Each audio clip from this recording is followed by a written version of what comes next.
Gabon is officially now the 8th country in 3 years in the Central West region to be overtaken by the military. President Ali Bongo confirmed in a video that he was under house arrest by the military and is pleading for international support. The coup was announced by 12 military soldiers after Bongo won his 3rd term as president in the country's recent elections. Let's get some perspective, get some analysis on what's happening in the West region of Africa. We're joined by 2 guests this morning. Liesl Louw-Vaudran is a senior advisor with the African Union, the International Crisis Group, and Evaristo Banera is professor of African politics at UNISA, and he joins us from Kilifi in Kenya this morning. To both of our guests, thanks very much indeed for joining us. Evaristo, I'd like to begin with you this morning to ask you what we make of this trend, which I think we can now clearly call it, that's unfolding in West Central Africa. Thank you for having me, and good morning to everybody. That the coup came as no surprise to many observers, because if you looked at the trend, the coups were covering the whole of the Sahel region. Of the Sahel has undergone rapid regime change in a very short period of time. There were military coups and military issues in Sudan. Chad all had military coups in 2021. Faso and Niger to complete that stretch. Now the coups have seemingly came down to the south. What we are seeing here is that when a regime fails, any type of regime is as well. I have to apologize to our viewers and to you as well, Evaristo. We are really struggling with your connection this morning. Perhaps let's just give it a couple of minutes to stabilize. We'll perhaps try and redial you, get you back on the line. Liesl, in the meantime, can we bring you into the conversation? And I think it's an important place to start, whether what we can read into what is now a trend in West Central Africa. Yes, good morning. Thanks for having me as well. Look, it is very, very concerning, and as Evaristo has said, absolutely, we've seen now two coups since 2020 in Mali, 2 in Burkina Faso, in Guinea. As he said, there were issues in Chad as well, an unconstitutional change of government, and in Sudan we had Niger, just 2 weeks ago. So, but it is very important, and I think from an African Union perspective and a continental perspective, it's very important to say that the coup in Gabon came in a very specific context that is quite different from the latest one we saw in Niger. It literally came a few hours after the election results were announced. So we know that Ali Bongo, the son of the previous president, Omar Bongo, was there for 14 years and was running for a 3rd term, and there were many issues with the election results.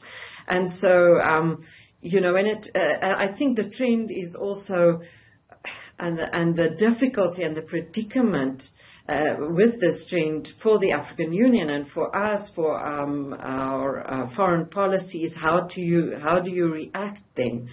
And the trend, I would say, is that there seems to be, we seem all to be at a loss on how to react, because in the past we had many coups on the African continent. A country like Niger had a number of coups, and others as well. But the other democratic states were able to weigh in, and get a transition and a solution and another election. Whereas now we seem at a loss of, what to do and how to weigh in on that. Yeah. I mean, someone on social media pointed out that the only way Ali Bongo was able to get that appeal out to the world, Liesl, was to switch the internet back on. He had turned access off. Many would say to get to the result that he ultimately got to. And that is definitely one thing. There was a complete blackout during these elections.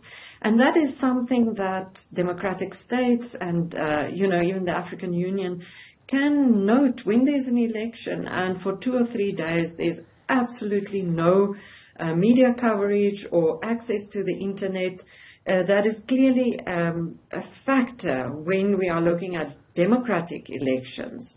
And to weigh in on those issues on governance so that people don't feel so frustrated and actually cheated out of, a democratic election result. Are you expecting, Liesl, that there could be, in the wake of what's unfolding in that country, even protest action, people of Gabon taking to the streets to protest against France? I mean, would you say that it's fair to say that France has been a key benefactor of the Bongo dynasty thus far? Definitely, especially in the early 3 decades or so, even more, that Omar Bongo was in power. I was also looking at the visuals of what was happening in Libreville in the last, a couple of hours. And so looking out for some Russian flags, as we saw in, all the other countries in the Sahel that had coups. There isn't any evidence of that now. And, you have to say, as I said, the context is a little bit different. Ali Bongo, so the son, our other guests will, I'm sure, be able to weigh in on that as well, had links with China, actually. China was one of the first countries to react to this coup. France, definitely, but also the U.S., his Holmes and his sons, who have been accused of corruption and so on, have got homes in the U.S. He studied in the U.S. And I think that appeal that you were speaking about earlier was in English. It was quite interesting. So it's not exactly the same as during his father's regime, but certainly Gabon, which is, by the way, one of Africa's middle-income countries. It's an oil producer with a small economy, so your GDP per capita is a little higher. It's not so it's a small elite that controls that wealth. They basically, in the early years were seen as almost the example of the France-Afrique, this sort of corrupt relationship between leaders in certain francophone countries and then France, a new colonial, setup. Many people on the streets, talking about the joy that they feel at the what seems to signal the end of the Bongo dynasty. What do you make of that, Liesl? Because I suppose that's not always how we think a coup is going to unfold, right? But this time it does appear to be unfolding with the support of the people. That's true. But actually, in most of these coups, we do see, kind of a relief and a joy. And unfortunately, coup leaders, military leaders, they are military. It's not a democracy. So the institutions don't function. In Gabon, for example, they've also closed the borders. So in some instances, that kind of relief and joy is short-lived. But listening, as you mentioned, to the reaction, it does seem as if there's definitely a relief that this long dynasty is over.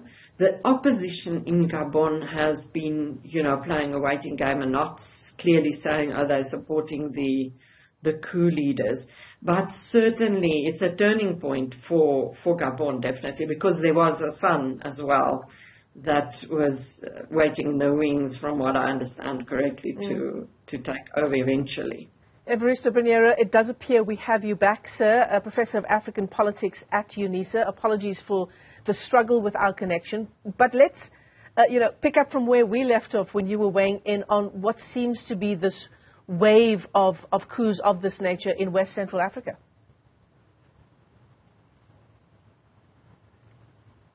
All right, it does appear that we really are struggling, and we've given it a go now for a second time. Shall we round off the conversation with you this morning, Liesl, and perhaps pick up there as well? Do you see this as a wave of coups? CNN this morning is talking about a coup wave, with Gabon just being the latest. I mean, who's next? It's very difficult to predict, but unfortunately, so Gabon is part of Central Africa. The other coups we've seen now was part of ECOWAS, and ECOWAS has got 15 members, most of them still democratic regimes. So the African Union could actually sort of rely on ECOWAS to take steps against Niger and the other countries. ECAS, which has 10, 11 member states. Unfortunately, in that neighborhood, there are of our longest serving heads of state. Cameroon, the Equatorial Guinea, the Congo, Brazzaville, the Republic of Congo. So, of course, we can't predict, and no one really predicted this coup in Gabon.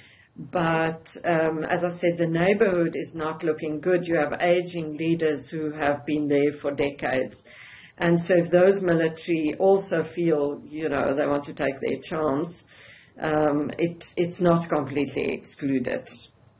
Liesl Louw-Vaudran, let me thank you for your time this morning. It's been a great pleasure talking to you. And we'd like to apologize to Evariste Baniera, Professor of African Politics at UNISA. We were struggling to get him on the line, but we hope to talk to you again soon, sir, as this wave continues across West Africa. To both of our guests, thanks very much indeed.